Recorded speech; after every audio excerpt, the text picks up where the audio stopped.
니약해가 규정한 조선혁명의 성격과 세력 배치는 해방 직후 조건그룹의 8월 태제와 일치된다.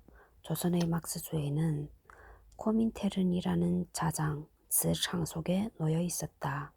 1920년대 후반의 일본도 막스주의 수용의 한 경로였다. 1923년 동경에서 발간된 잡지 신광은 조선해방과 무상계급 문제를 다루고 있다. 77에 대한 해석 152페이지 박경식 在日朝鲜人运动关系机关志 5 아시아문제연구소 6쪽 참조. 일본에서는 1905년 전후 막시즘이 소개되기 시작했고 1927년 막스 엥겔스 전집 번역이 시작되어 1935년 완결된다. 78 김재현 일제하 해방 직후의 막시즘 수용 18쪽. 레닌주의는 1920년부터 소개되었다. 79 조경란 중국 막스주의 수용의 초기적 특징 역사비평 1990 겨울 267쪽. 일제시기 신남철 박치우의 저술은 일본에서 출판된 막스 레닌주의 서적을 인용하고 있다. 특히 신남철은 조선학 수립의 방법으로는 조선 해석에 막스주의를 적용한 것이다. 그 방법론적 기초는 조선사회 구성체의 사회적, 경제적, 정치적, 관념적 제형태의 기본 구조를 분석하고 그 발달의 역사를 역사적 법칙으로 정제하여 조선사회의 세계사적 지위를 확장하는 것이었다. 80 신남철 최근 조선연구의 업적과 그 재출발 동아일보 쉐이면 1934년 1월.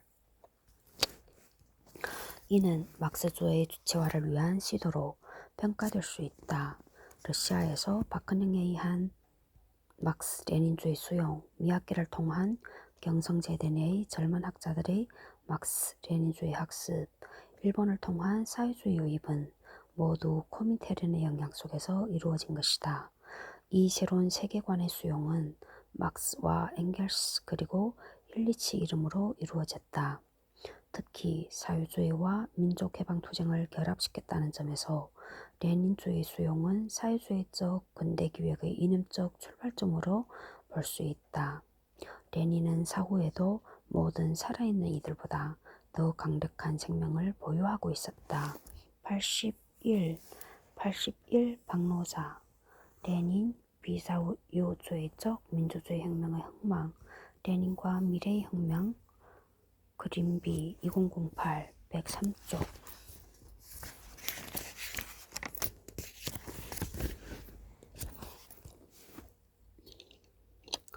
1차 세계대전 전에 있어서는 레닌과 러시아 볼셰비크들 이외에는 누구를 막론하고 자본주의 제도가 사회주의 제도로서 대체되는 것은 역사적으로 성숙된 과업이라 본 사람은 없었던 것이다. 82 박헌영 153페이지 82에 대한 해석 82 박헌영 사이윈동의 이의와 그教训 이성 박헌영 전집 2 역사평사 2004 553 내지 555쪽. 볼셰비키들의 레닌에 대한 추도는 동시에 영웅적 코뮤니즘에 대한 추모이기도 하다. 레닌이 살았던 몇 년간은 러시아에서 역사의 시간이었고 조선에서는 미래의 시간이었음에도 그것은 일종의 유토피아적 동시성, 동시싱을 가지고 있다.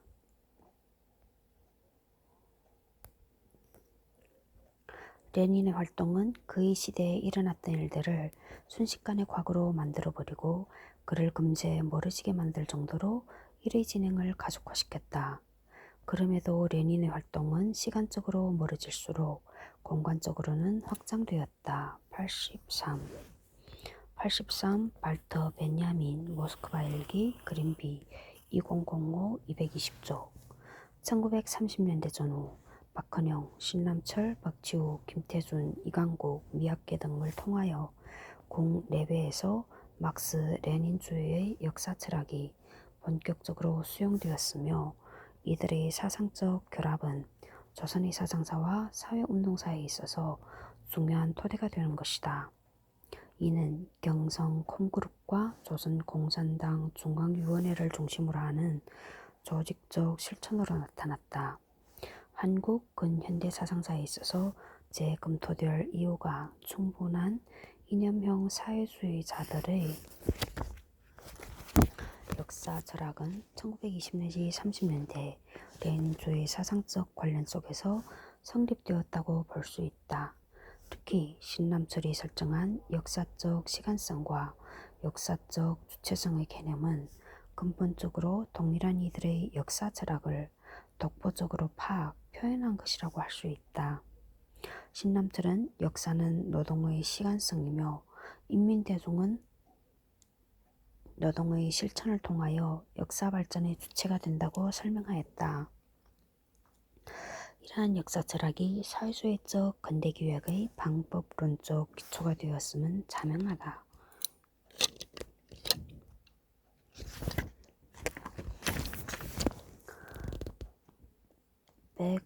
154페이지 2. 근대성에 대한 이해 1. 근대파학의 방법론 조공그룹의 근대기획의 바탕이 되는 것은 근대의 역사철학, 즉 사적 유물론을 적용하여 해석한 사회주의적 근대성이다. 여기서는 그들이 생각했던 근대성의 합리적 핵심을 검토해본다. 조공그룹은 사상, 조직, 실천의 하모니를 가지고 있었다. 사상은 역사철학, 정치철학, 문화예술론으로, 조직과는 비판하는 개인, 세계사적 개인, 무명의 개인으로 구성된다. 이와 같이 근대 철학은 보편성과 인격적 개별성이라는 주체의 두 가지 화두를 가지고 있다. 그들의 실천론은 비판하는 개인의 희생을 통한 조직적, 부대적 실천이다. 그들 운명의 지향점은 역사의 발전과 지금 이 땅의 인민적 광영이었다. 신남철 말하는 현아의 정체에 대한 과학자의 임무는 역사 철학적 과제에 대한 주체적 자각을 의미한다. 이러한 관점에서 나는 역사 철학에 대하여 보다 더 실천적인 적극성을 부여하고자 한다. 그것은 원주에 의한 타락으로부터 최후의 심판에 이르는 초자연적인 역사의 철학도 아니며 절대 이념의 자유로운 자기발전의 체계도 아니고 또 기술된 역사의 반성적 사색도 아니다. 그것은 조금도 애누리 없이 정희, 역사의 철학인 동시에 철학 사상의 역사이고 따라서 역사적 사회가 발전하는 근원적인 원리가 어떻게 어디서 무엇 때문에 누구에 의하여 사유되어 어떠한 의의를 그때와 그곳의人민에 대하여 가졌느냐를 밝히는 것이어야 한다고 생각한다. 그들은 막스 엥겔스의 방법론과 레닌과 코민테른이 제기했던 식민지 민족 해방의 문제의식을 수용하여 조선사회 발전에 대한 구체적으로 전망을 도출한 것이다. 해방기 서울에서 조공그룹의 일원으로 활동하다 월북한 김영근, 박찬모가 번역한 당시 소련 역사 교과서는 당시 이들이 수용하였던 사적 유물론에 입각한 세계사 해석의 단편을 엿볼 수 있다. 고대의 철학자 중 가장 위대한 인물 데모크리토스에 의해서 완전한 철학 체계로서 유물론이 일어났다.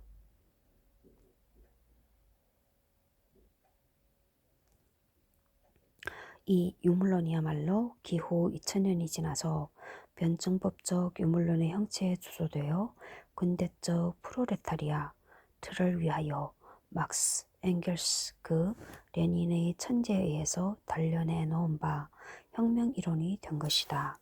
155페이지 85에 대한 해석 보치아로프, 요하니시아니 공저 김명건, 박찬모 공역, 고대 동양, 지, 고대 사회의 이데올로기, 유물사관 세계사 교정, 백양당, 1947, 250조. 이 변증법적 유물론에 의해서 주소되고 막스 엥겔스와 레닌에 의해서 단련된 혁명 이론의 토대는 사적 소유의 철폐와 계급투쟁을 역사 발전의 핵심 범주로 설정한 사적 유물론이다. 조공그룹 역시 이에 토대를 두었으되 신남철, 박치호의 견해는 소련 역사학계가 생각했던 아시아적 특수성의 문제를 넘어서려는 시도를 보여주고 있다. 보체로프는 아시아적 특수성을 철학사적으로 다음과 같이 규정하고 있다. 고대 동양사회의 이데올로기는 신정적 성질을 띠고 있었다. 동양제국, 그 노예 소유자적 사회에는 철학이 흥하고 또 발달하였다. 철학의 발생은 고대에 있어서의 모든 하천 유역 문화에 관련한다. 불교는 세계 종교가 되어 서로 반목하는 사회층의 계급적 이해를 용화시키려고 하였다. 불교의 철학에는 합리론의 흔적을 볼 수가 있다. 86 보체로프 요이니시아니 이와 같은 곳.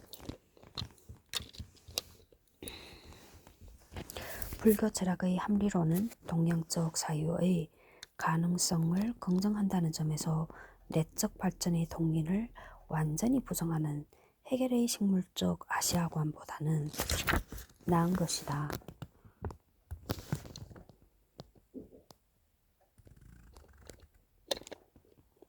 그렇기는 하지만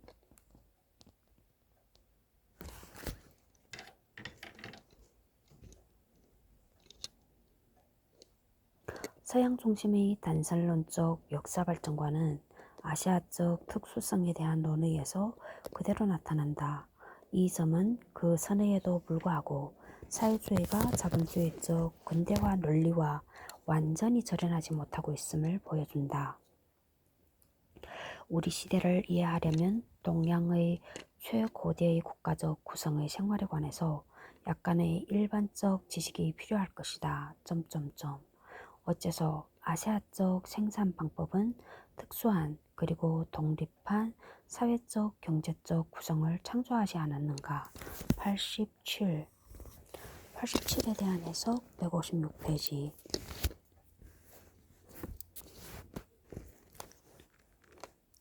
87 보체로프 요하니시아니 공저 김명건 박찬모 공역 유물사관 세계사 교정 137 내지 138쪽.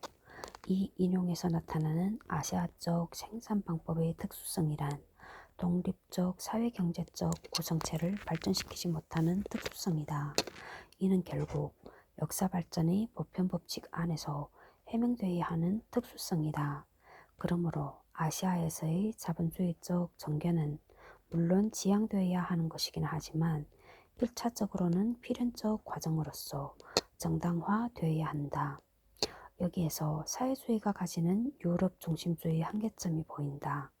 물론 사회주의는 식민지 근대성을 넘어서는 세계사 발전의 합법직성, 즉 사회주의적 근대기획에서 대안을 모색하였다.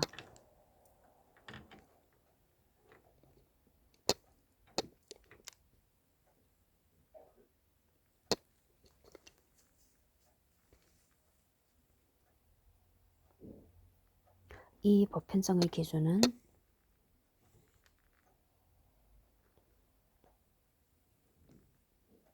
자연과 인간의 통일이라는 철학적 범주에서 출발되었다. 그리고 유럽의 근대가 세계사적 보편 법칙으로 설정되는 과거는 고대 히랍의 철학에서 찾고 있다. 이 점에서 러시아의 역사적 유물론과 신남철의 견해는 유사성을 보이고 있다. 철학사는 결코 인류 생활의 형이상학적 개념사가 되어서는 아니 된다. 그것은 인간이 자연의 포규로부터 자신을 해방하고 또 인간이 인간 상호간에서 만들어낸 제도 조직의 사회적 질곡으로부터 자신을 해방하는 해방투쟁의 역사인 것이다. 88 신남철 르네상스와 휴머니즘 백조.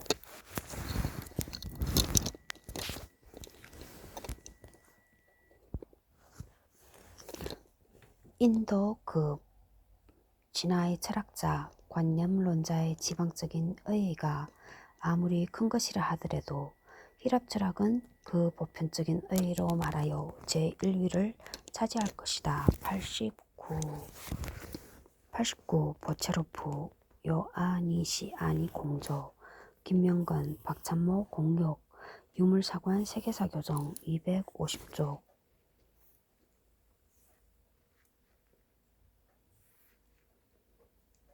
힐랍 철학의 보편적 의의는 신에 대한 인간의 주체와 다시 말해서 인간과 자연을 통일하는 세계이성의 자기 실현이다.